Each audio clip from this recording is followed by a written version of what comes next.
안녕하세요. 안녕하세요. 선언 없는 목사 김재현 목사입니다. 정영주 목사입니다.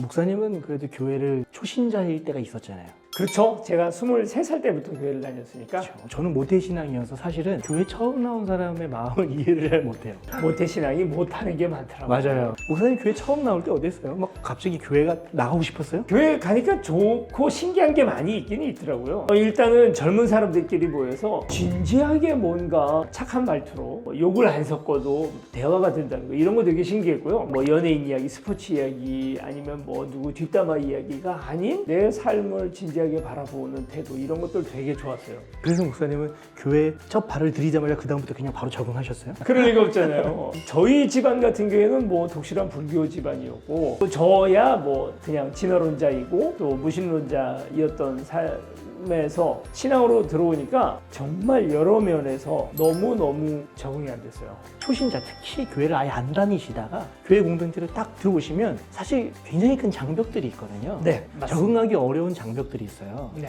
왜 그렇게 적응하기 어려우신가? 오늘 그 얘기를 좀 한번 해보려고 합니다. 먼저 첫 번째, 왜 이렇게 어려울까요? 처음에 가서 제가 처음 교회 가서 들었던 설교를 제가 기억해요. 복음서에서 외식하지 말라. 이게 이제 개역 한글판 성경이에요. 요즘은 개역 개정으로 바뀌면서 아마 위선이라고 바뀌었잖아요. 근데 그때는 외식이라는 말로를 썼어요. 외식한다는 것이 위선한다는 거죠. 짜장면 먹으러 간다.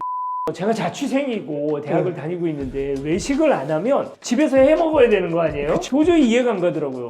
교회 다니면 술도 마시면 안 되고 담배도 안 펴야 되고, 제가 뭐 그거는 이해가 갔는데 외식도 안 되나? 이상하다. 우리 내가 아는 저기 교회 같이 다니던 저 집사님 어제 나랑 같이 짜장면 먹으러 짜장면집 갔는데 신방, 은혜, 성령, 중보, 교제, 또 형제, 자매. 전혀 알아들을 수 없는 그들만의 용어들이 있잖아요. 그들만의 용어가 있어서 그 용어를 또 그들만의 커뮤니티가 되죠. 근데 이제 가끔 모태신앙을 하신 분들이나 아주 신앙생활만 열심히 하시는 분들은 믿지 않는 사람들, 처음 초신자들이 왔을 때 그 용어들을 다 알아듣는다고 착각하는 경우들이 있는 것 같아요. 그냥 밑도 끝도 없이 신방 가자. 신방이 뭐야? 노래방도 알고 게임방도 알겠는데 신방이 어디야. 자신방 우심.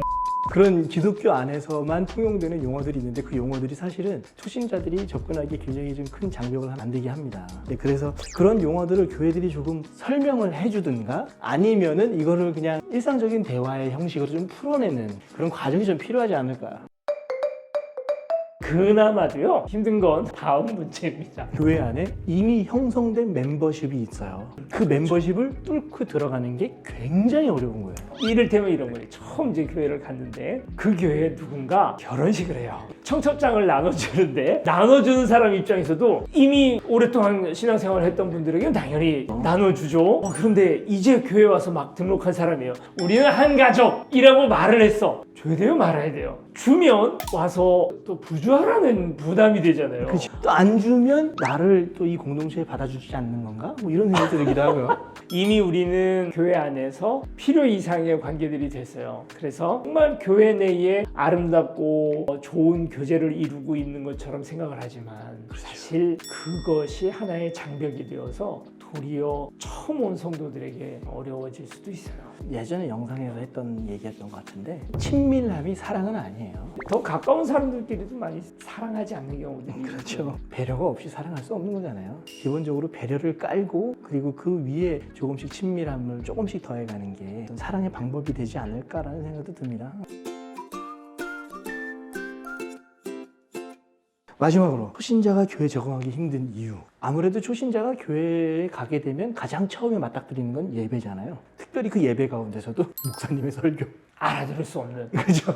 도저히 알아들을 수가 없는 목사님의 설교. 난이도 조절을 그래서 목사님들이 하셔야 된다고 하시는 분들이 많이 있어요. 주일날 같은 경우에 이제 초신자들이 가장 많이 올 수 있는 그런 예배가 되는데, 그날 이제 목사님은 정말 일주일의 모든 에너지를 쫙 모아서 딱 그날 최고의 설교를 하려고 준비를 하잖아요. 준비를 막 해서 힘을 더 들이면 들일수록 설교의 난이도가 올라가는 거예요. 알아들을 수 없는 여러 가지 신학적 용어들, 심리학적 용어들, 철학적 용어들이 다 집대성된 주옥 같은 설교가 선포가 되는 거죠. 어떤 목사님이 그런 얘기를 하시더라고요. 주일 난예배 설교는 초등학생들도 이해할 수 있는 수준에서 해야 된다. 어떤 부분에서는 동의가 됩니다. 저희도 이제 지금 초등학생들이랑 같이 예배드리잖아요. 초등학생이 신학적 질문이 가장 많아요. 설교가 끝나고 나면 아빠 그런데 이러면서 막 성경에 대해서 뭐 이런 거에 대해서 물어보는데 가끔 질문에 대답이 막힐 때가 가끔 있어요. 가끔씩은 정말 설교 끝나고 나서 아들이랑 토론을 할 때가 있거든요.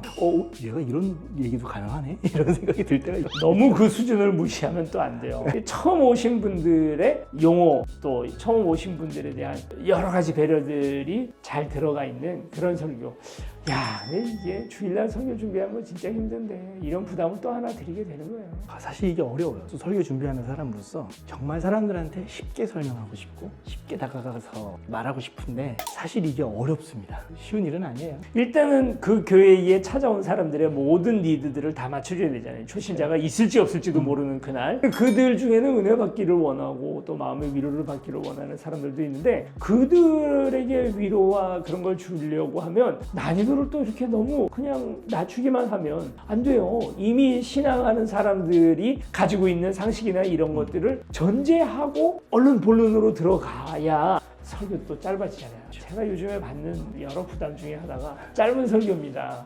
그런 걸 하려면 어쩔 수 없어요. 자유로워지세요. 본인도 설교 짧게 하지 마세요.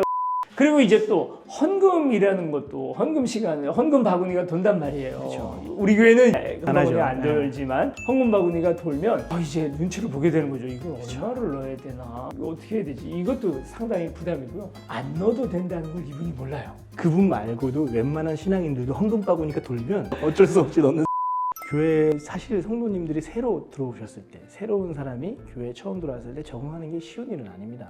예배 형식에서도 내가 어떤 자세를 취해야 되는지 잘 모르는 경우들이 가끔 있어요. 제가 이제 아는 목사님도 처음 초신자로 교회를 갔는데 목사님이 탁 앞에서 이제 모든 예배가 마치고 축도를 하면서 이제는 우리 주 예수 그리스도 그 앞에 주기도문이나 이런 것들은 다 같이 따라 했잖아요. 그 앞에서 이렇게 이제는 하고 폼을 딱 잡으시니까 이것도 따라 해야 되는가 보다 해가지고 탁 눈을 감고 이제는 같이 따라 했다 이거를 이제 옆에 있는 사람 째려보더라고요. 교회에서 이루어지고 있는 여러 가지들이 당연한 건 없어요. 그냥 술을 안 먹는 거 당연하고 뭐 이런 용어 아는 거 당연하고 당연하다라고 우리가 어느샌가 체득이 되고 또 모태신앙으로서 살아가면서 너무 어려서부터 봐오던 모든 것들이 조금만 좀 더 배려를 해서 생각을 하면 근데요 이런 영상 의미가 있을까요? 요즘 뭐 초신자가 어디 있어요? 마음 아픈 일이긴 한데 요즘 교회들이 전력을 쏟고 있는 건 초신자가 처음 신앙생활을 시작하는 것을 돕는 게 아니라 기존 신자들이 가난한 성도가 된 분들을 다시 교회로 돌리는 문제 때문에 다들 고심이 많더라고요. 처음 이제 교회를 다니는 분들, 이제 처음 신앙생활을 하시는 분들을 주변에서 찾아볼 수가 없어요. 너무 아픈 얘기죠, 사실. 신앙생활을 다시 시작하시는 분들이 그럼에도 불구하고 또 있습니다. 또 이 신앙이라는 것은 모든 사람들에게 또 세상이 점점 복잡해지고 힘들어질 때일수록 더 사실은 필요한 부분들이거든요. 언제고 우리가 그분들을 맞아들일 수 있는 준비들이 되어 있어야 그럴 때 우리 교회의 부흥이 또 있고 또 그 한 사람의 영혼의 구원이라는 것도 우리가 생각해 볼 수 있으니까요.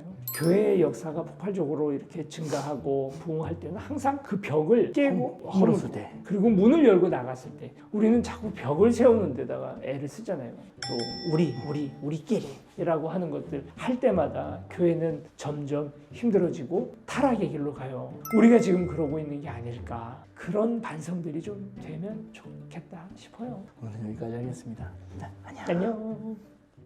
안녕.